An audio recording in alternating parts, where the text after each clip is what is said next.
Hello YouTube, my name's Chiumo and I'm Principal E-flat Clarinet in the London Symphony Orchestra. I'd like to just spend a little bit of time answering some of the questions that have come up on the YouTube Symphony Orchestra website. Let me go straight into that. First of all, we've had some questions regarding A and B-flat clarinets, various different questions. Firstly, we have about Tandon's piece, which is written in lots of sharps and would obviously be easier to play on the A clarinet. Personally speaking, if you're happy to transpose it onto the A, then go for it, and fantastic. If you want to play on the B flat, also fantastic. As to why Tandon wrote that piece for the B flat clarinet, you would have to ask him, but a usual reason for using the B flat is because, as most of you have noticed, the B flat clarinet is much more commonly owned by students. So that may be one of the reasons, and partly also because it's usually used because it's the first port of call if you're using a computer program like Sibelius to write music with.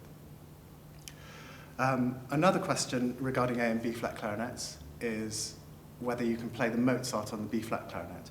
Well, obviously it was written for the A clarinet, so it sounds better on the A clarinet, and it would be preferable to play it on the A clarinet. But if you don't possess one, then it's more important that you should try and enter and therefore play it on the B flat clarinet, and we'd be very happy to hear it.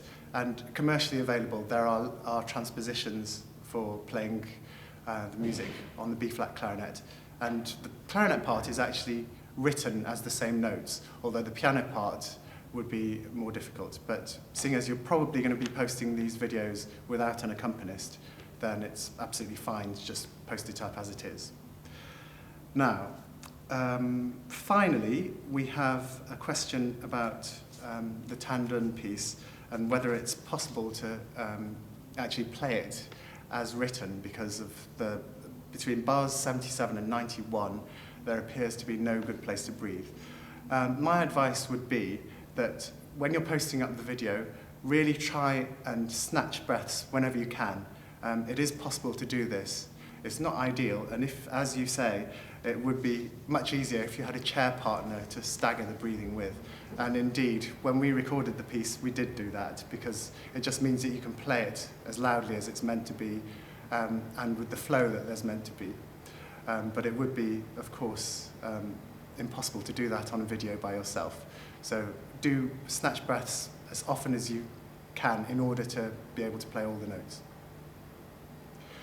I'd just like to close by saying thank you ever so much, everyone, for entering and uploading your videos. And if you haven't and are still thinking of doing so, there are still about 10 days left before the closing date.